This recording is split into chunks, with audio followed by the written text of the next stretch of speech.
கதை கேட்க வந்திருக்கும் அன்பு உள்ளங்களுக்கு வணக்கம். இந்து ஆரத்தியின் தீராக்கண ஒலி புத்தக அலைவரிசைக்கு உங்களை அன்போடு வரவேற்கிறோம். எங்களின் கதைகளை இனி ஒலி வடிவில் கேட்டு மகிழலாம். கதையை கேட்டுவிட்டு உங்களுடைய பொன்னான கருத்துக்களை எங்களுடன் பகிர்ந்து கொள்ளுங்கள் நட்புகளே. தொடர்ந்து எங்களுடைய சேனலை சப்ஸ்கிரைப் செய்து உங்கள் உறவினர் மற்றும் நண்பர்களுடன் பகிர்ந்து கொள்ளுங்கள். இன்று நாம் கேட்கவிருக்கும் ஒலி புத்தகம் இந்துஷா மற்றும் ஆர்த்தி கோபியின் கட்டுண்டேன் நின் காதலில். நான் உங்கள் ஆர்ஜே கிருத்திகாராஜ். அத்தியாயம் 12.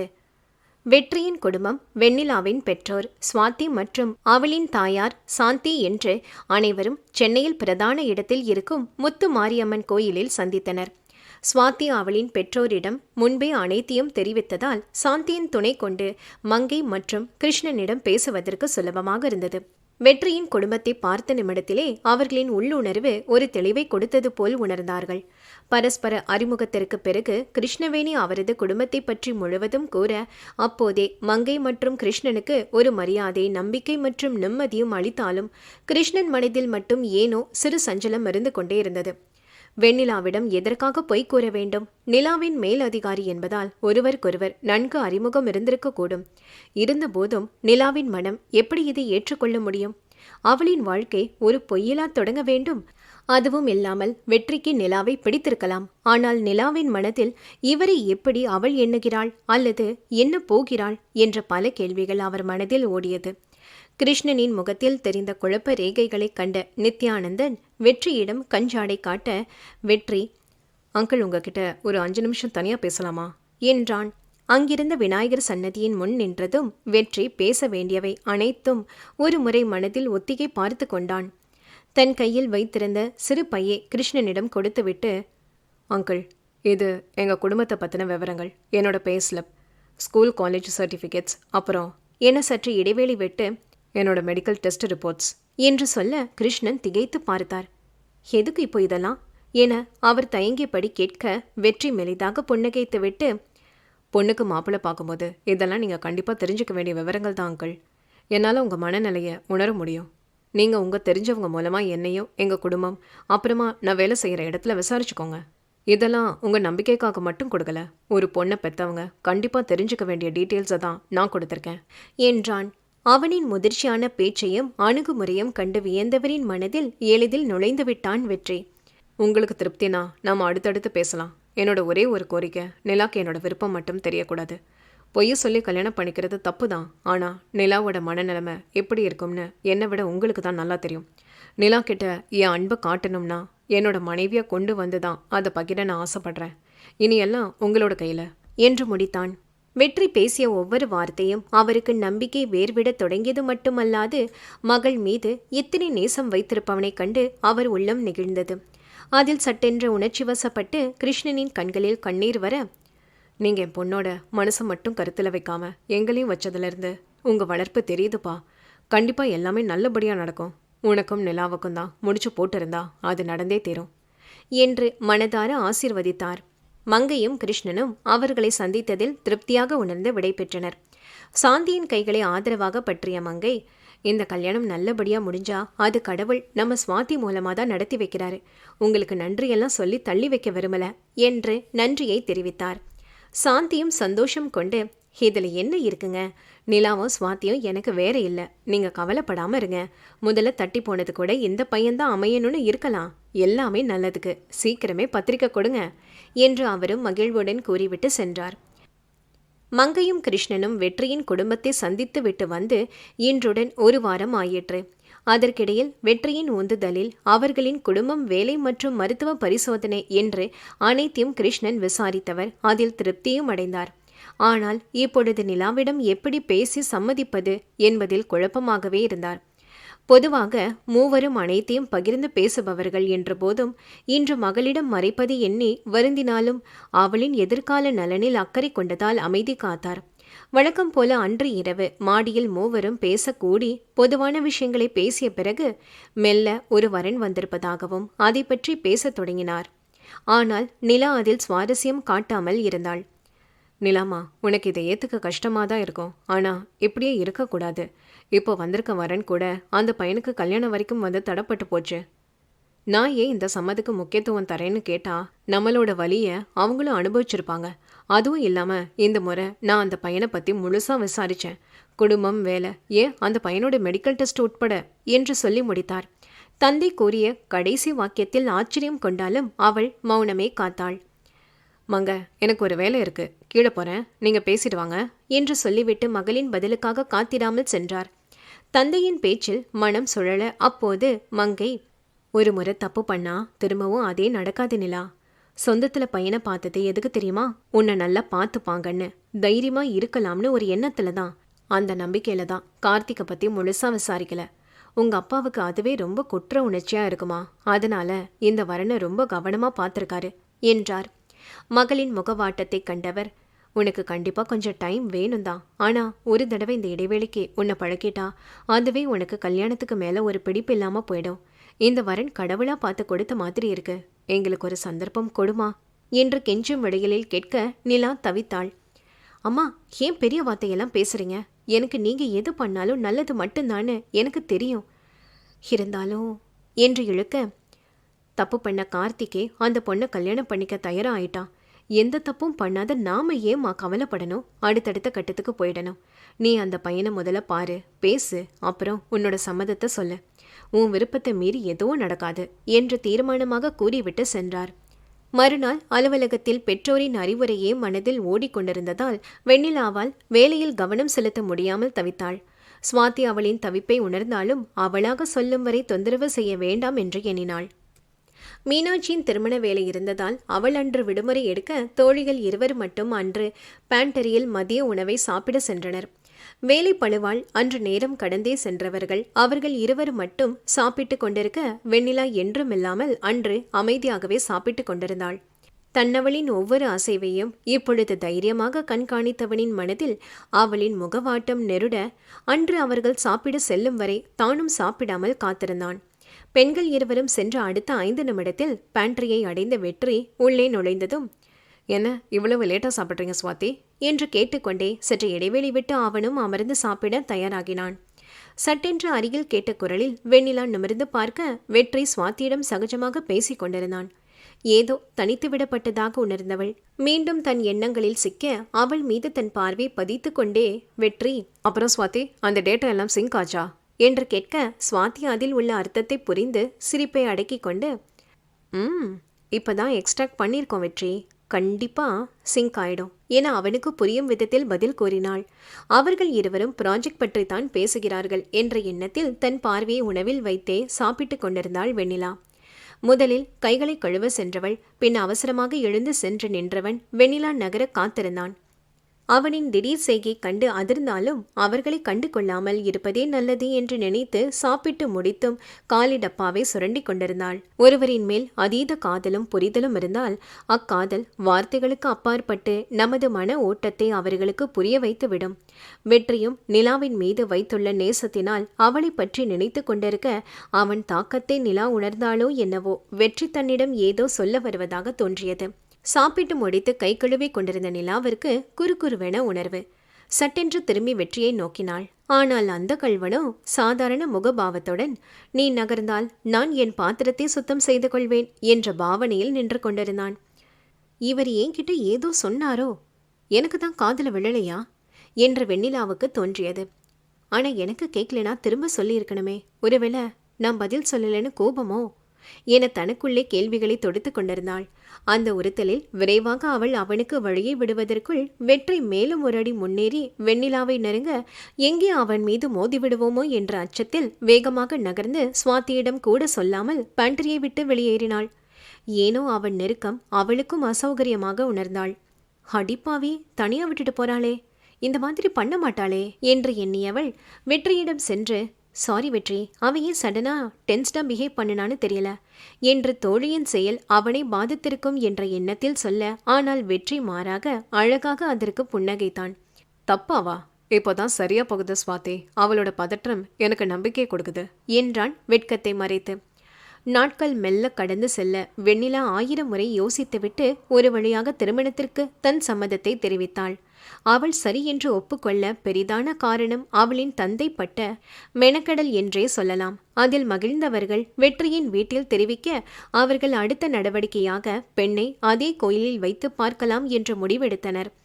இதற்கிடையில் வெற்றி கிருஷ்ணனிடம் வெண்ணிலா வேலையை ராஜினாமா செய்யும்படி சொல்ல, அதற்கு பதிலாக அவன் நண்பனின் அலுவலகத்தில் டீம் லீடர் பதவிக்காக அப்ளை செய்ய கோரினான். பொதுவாக திருமணம் முடிப்பவர்கள் ஒரே அலுவலகத்தில் பணிபுரியக்கூடாது என்பது சில அலுவலக விதிமுறை. அதை முன்கூட்டியே செயல்படுத்த எண்ணியவன் இதையும் அவள் அறியாமல் ஏற்பாடு செய்திருந்தான். வெண்ணிலாவிடம் புது கம்பெனி மற்றும் டீம் லீடர் என்று சொன்னதும் பிரீதா செய்த கிண்டலால் கேரியரில் முன்னேற வேண்டும் என்ற உத்வேகம் வந்து அதற்கும் ஒப்புக்கொண்டாள். இப்படி வெற்றி ஒவ்வொரு தடைகளின் நல்லபடியாக விலகிக் கொண்டு வந்தான். இதோ அவன் திட்டத்தின்படி அவளும் இன்று வேலையை ராஜினாமாவும் செய்திருந்தாள். சந்துரு எவ்வளவு கூறியும் அவளின் கடைசி நாளன்று அலுவலகம் வர தவிர்த்தான் வெற்றி. புது வேலைக்கான நேர்முக தேர்வையும் முடித்துவிட்டு சேர்க்கைக்காக காத்திருந்த நேரத்தில் மங்கை கோயிலில் வைத்து மாப்பிள்ளை பார்க்க ஏற்பாடு செய்திருப்பதாக கூறினார்.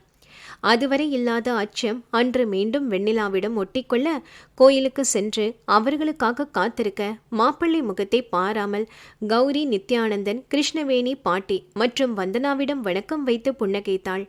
வெற்றிக்கு அவளின் பாராமுகம் தவிப்பை கொடுத்ததும், அண்ணி கொஞ்சம் எங்க அண்ணனையும் பாருங்க பாவம் என்று வந்தனா கேலி செய்ய அதில் சங்கடம் கொண்டும் தாயின் சிறு கிள்ளலிலும் மெல்ல அவனை நிமிர்ந்து பார்த்தவுடன் பிரத்யேகமாக அதிர்ந்த உணர்வு அவள் முகத்தில் குடியேறியது. ஆனால் வெற்றியோ ஒரு வழியாக நம்மை பார்த்துவிட்டாள் என்ற திருப்தியில் அவளை பார்த்து புன்னகைக்க அவளும் பதிலுக்கு வலுக்கட்டாயமாக புன்னகையை வரவழைத்தாள். நிலா, உனக்கும் வெற்றிக்கும் இது சின்ன சர்ப்ரைஸ். நீங்க 2 பேரும் ஒரே ஆஃபீஸ்ல வேலை செய்றீங்க. அதனால ஒருத்தருக்கு ஒருத்தர் அறிமுகம் தேவையில்லை. இருந்தாலும் உங்களுக்கு இப்போ அதிர்ச்சியும் ஆச்சரியமும் இருக்கும்.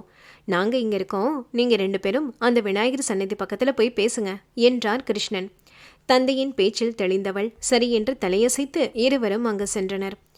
இன்னமும் அதிர்ச்சியிலிருந்து தெளியாதவளை கண்ட Vetri, Nila, are you okay? Stay calm, ரொம்ப நர்வஸ் ஆகாதீங்க. முதல்ல தண்ணி குடிக்கிறீங்களா என்று கேட்டு சற்று தள்ளி நின்று கொண்டிருந்த வந்தனாவிடம் திரும்பி தண்ணி பாட்டில் என்று சைகை செய்தான். வந்தனா வந்து கொடுத்ததும் நன்றியை வெண்ணிலா தெரிவிக்க, அண்ணி, உங்க கண் எதிரே தான் இருக்கும், எதுவா இருந்தாலும் கூப்பிடுங்க என்று அவளிடம் சொல்லிவிட்டு சென்ற பிறகுதான் சற்று ஆசுவாசம் பிடித்து கொண்டாள்.